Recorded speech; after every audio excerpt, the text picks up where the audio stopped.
श्रीनगर जो कौमी शहर है हमारा, इसके साथ जो 2015 के बाद नाइंसाफियां हुई, या तो मैं गिनना शुरू करूं तो शायद आज पूरा दिन मुझे आप लोगों को यहां बिठा के रखना पड़ेगा। ढूंढने की कोशिश करते हैं कि 2015 जनवरी के बाद कौन सा नया ऐसा प्रोजेक्ट श्रीनगर शहर को मिला जिससे कि श्रीनगर शहर को कोई फायदा हुआ हो। चाहे श्रीनगर शहर की खूबसूरती को बढ़ाने की बात करें, चाहे श्रीनगर शहर के इंफ्रास्ट्रक्चर को बेहतर करने की हम बात करें, श्रीनगर शहर में ट्रैफिक का जो दबाव रहता है उसको कम करने के हवाले से हम बात करें, या कम से कम शहर को सैलाब से बचाने के लिए अगर हम बात करें, तो अगर हम खोद के ढूंढने की भी कोशिश करें तो कहीं पे कुछ नहीं दिखता। ऐसा लगता है कि जो चीजें 2014 में जहां छोड़ी गई, हालात वहीं के वहीं रुक गए। और इसका अगर आपको सबूत चाहिए तो सबूत हमने कल आवाम के सामने पेश किया, जब वो पुल जो 2011 में हमारे हाथों उसका संगी बुनियाद लगा, उस पे काम शुरू हुआ, लेकिन 14 के बाद रुका और 15 साल लगे उस पुल को मुकम्मल करने में। इसी तरह इससे पहले मेरी हुकूमत जो थी, हमने उसमें यह प्रोजेक्ट बनाया था कि किस तरह बुलेवार्ड का हम ट्रैफिक का जो दबाव है उसको कम करें, लेकिन बदकिस्मती से हमारी हुकूमत गई और वो प्रोजेक्ट कागजों पे ही रहा। श्रीनगर की शहर की खूबसूरती को बढ़ाने का एक भी नया प्रोजेक्ट नहीं, और मुश्किल नहीं था, महंगा भी नहीं था, सिर्फ सोच होनी चाहिए थी, सिर्फ इरादा सही होना चाहिए था। अब यहीं से मुश्किल से 3 किलोमीटर दूर बोटानिकल गार्डन के अंदर जो बाग है गुल दाऊद, एक नया बाग हमने यहां श्रीनगर के और कश्मीर के लोगों के हवाले किया। उसको तैयार करने में हमें 9 महीने लगे। क्या पिछले 9 साल में वो नहीं बन सकता था? पिछले 20 साल में सिर्फ 2 नए बाग बने यहां, एक आजाद साहब की बदौलत ट्यूलिप गार्डन, और आज हमारे हाथों बागे गुले दाऊद, जिसको क्रिसैंथेमम गार्डन कहा जाता है।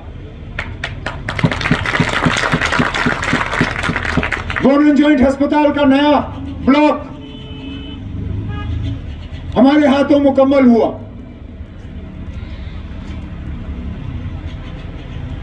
जो यहां हाउसिंग का प्रेशर रहता है, जिसपे बार बार मेरे सीनियर साथी सागर साहब अपनी परेशानी का इजहार करते हैं, और जायज है, सही है इनका कहना।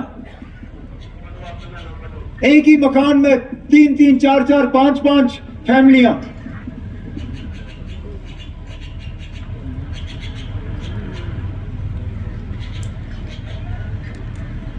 उसके लिए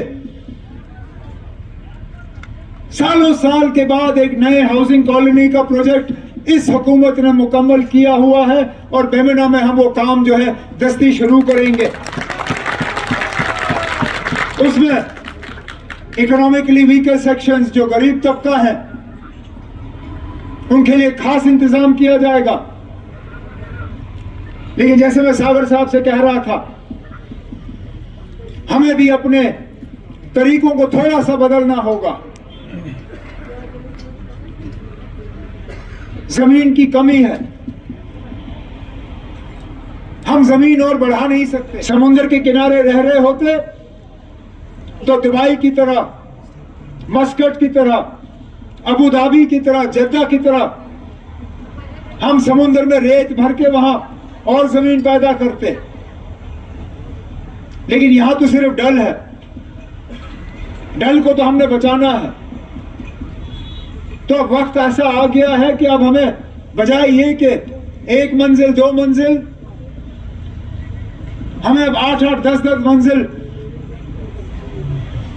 जो फ्लैट्स हैं उसके तरफ देखना होगा, ताकि सही मायने में जो शहर खास में जो कंजेशन है उसको हम ठीक कर सकें। सड़कों की चौड़ाई बढ़ानी होगी, जहलम पे पुल बनाने होंगे, क्योंकि ये हमारा तजुर्बा रहा है। जितने जहलम पे पुल बनेंगे उतना ट्रैफिक का कंजेशन जो है वो कम हो जाता है। इसी इरादे के साथ कॉन्वेंट के सामने हम पुल बनाना चाहते थे।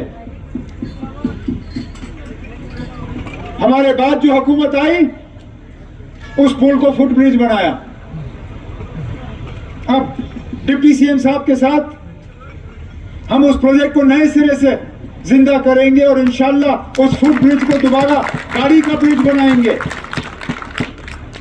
लेकिन शायद इनका इरादा भी थोड़ा हटके है, इनका तरीका भी थोड़ा हटके है। इन्होंने शायद इरादा किया है कि वो 2 मंजिला ब्रिज होगा, एक मंजिल पैदल चलने के लिए और एक मंजिल गाड़ियों के लिए, तब जाके मुसीबतों का इलाज होगा। और इसी तरह आप में से कितने लोग गर्मियों के महीनों में परेशान हो जाते हैं बुलेवार्ड के रास्ते पे चलने पे? मैं जानता हूं ना, जैसे ही मार्च अप्रैल का महीना शुरू हो जाता है और हमारा सीजन शुरू हो जाता है, नेहरू पार्क से लेके शालीमार तक 2-2.5 घंटे से कम नहीं लगता। और अगर खुदा ना खास्ता कोई सड़कें बंद हो किसी के चलने के लिए, फिर तो 3-3.5 घंटे भी लग सकते हैं। इसलिए ये प्रोजेक्ट बना कि 4 लेन की सड़क यहां पे हो, आना जाना थोड़ा आसान हो जाए। अब इसमें बीच बीच में कुछ जगहों पे हमें जमीन लेने में थोड़ी सी परेशानी होगी, लेकिन उस परेशानी को हम दूर कर लेंगे। लेकिन मैं अभी डिप्टी सीएम साहब और चीफ इंजीनियर सुशील कुमार साहब से बात कर रहा था। नेहरू पार्क से लेके आगे तक तो हम कर लेंगे, लेकिन डल गेट से लेके नेहरू पार्क तक इलाज इतना आसान नहीं होगा। वहां होटल बने हैं, दुकानें हैं, लोगों की मलकियत जमीन है, उनको हम गिरा नहीं सकते। अच्छा, डल गेट में जैसे खानियार की तरफ जाने का रास्ता जो है उस पर हमने वो पुल बनाया था, यहां पे हम वो भी नहीं कर सकते क्योंकि सामने हाउस बोट है। बीच में एक प्रोग्राम बना था कि आप हाउस बोटों को थोड़ा पीछे ले जाएंगे, वो भी नहीं हुआ। इसलिए मैंने डिप्टी सीएम साहब से कहा, और ये सिर्फ आज हम सिर्फ इस पे सोच रहे हैं, लेकिन इलाज एक ही है कि एक ट्यूब ट्रैफिक का हम बाहर से रखें और एक ट्यूब ट्रैफिक का हमें इस पहाड़ के अंदर एक सुरंग करके इस पहाड़ के नीचे से हमें गाड़ियां लानी होंगी, तब जाके इस ट्रैफिक के रश का जो है हम थोड़ा इलाज कर पाएंगे। क्या प्रोजेक्ट बना? कहां गए वो पैसे जो वर्ल्ड बैंक से हमने उस वक्त मंजूर करवाए? जो जहलम को ड्रेजिंग करने का प्रोजेक्ट बना, किसने खाए वो पैसे? पीडीपी बीजेपी की हुकूमत में वो ड्रेजिंग हुई? कौन था उस वक्त वजीर उस महकमे का? किसकी जिम्मेदारी थी वो ड्रेजिंग का काम करना? और कहां गए वो पैसे? आज आप मेरे डिप्टी सीएम साहब के खिलाफ उंगली उठाते हो। इन्होंने तो साफ कहा कि खोलिए फाइलें, खोलिए किताबें और देख लीजिए क्या हुआ है। मैं कहता हूं इनकी फाइलों के साथ उस दौर के हुकूमत की फाइलें भी खोलिए। खोलो फाइल, बताइए मुझे कहां गए वो फ्लड रिलीफ के पैसे? किसने खाए चेहलम के ड्रेजिंग के पैसे? किसने खाए फ्लड चैनल के ड्रेजिंग के पैसे? किसने खाए वो वुलर प्रोजेक्ट के पैसे? बताओ हमें, हम भी जानना चाहते हैं कि आखिरकार क्या हुआ कि इस साल 2 दिन बारिश के बाद श्रीनगर शहर फटने पे आया था। अरे ना, 2014 में कम से कम 6 दिन के बाद 7वें दिन पे बंद फटे। यहां तो 2 दिन भी बारिश नहीं आई, तीसरे दिन बंद फटना शुरू हुआ। अल्लाह ताला ने हमें बचाया उस वक्त। अगर 24 घंटे और बारिश पड़ी होती हम सब पानी के नीचे होते। तो फिर क्या किया श्रीनगर शहर के लिए इन पिछले सालों में? क्यों नजरअंदाज किया इस शहर को? ये हम लोग हैं जो न इलाका देखते हैं, न मजहब देखते हैं, न जात देखते हैं, न बरादरी देखते हैं। हम सिर्फ हक देखते हैं कि क्या हक है या नहीं है।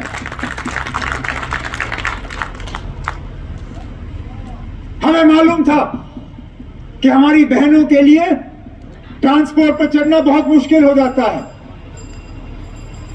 तो पहले ही बजट में हमने तमाम सरकारी बसों पे अपनी माओ बहनों के लिए मुफ्त सवारी का ऐलान करके बसें उनके हवाले कर दी। आने वाले बजटों में बाकियों के लिए भी, जिस तरह तनवीर ने कहा, ना हम लोगों से नहीं कह रहे कि आप 5 साल इंतजार करो और 5 साल से 1 दिन पहले हम काम शुरू करेंगे। हम लोगों से कहते हैं कि इस 5 साल में लगातार रोज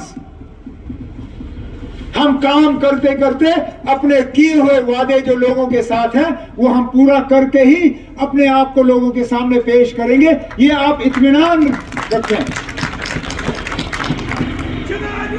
तो बैठो।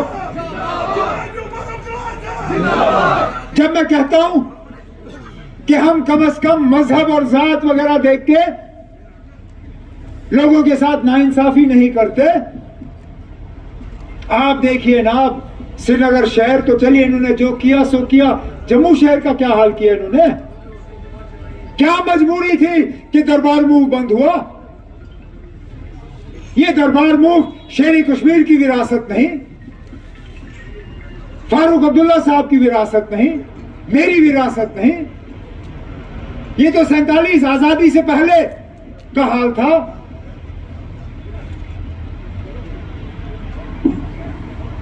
हम लोग अगर मजहब किस बुनियाद पर फैसले करते या इलेक्शन देख के फैसले करते, जम्मू शहर से तो मुझे एक भी एमएलए नहीं मिला। मैं तो कभी दोबारा दफ्तर वहां खोलता ही नहीं। लेकिन ये देखते हुए कि जम्मू के साथ नाइंसाफी हुई, हमने दोबारा दरबार मूव कायम करके वो नाइंसाफी भी दूर की और इंशाल्लाह बाकी भी करेंगे।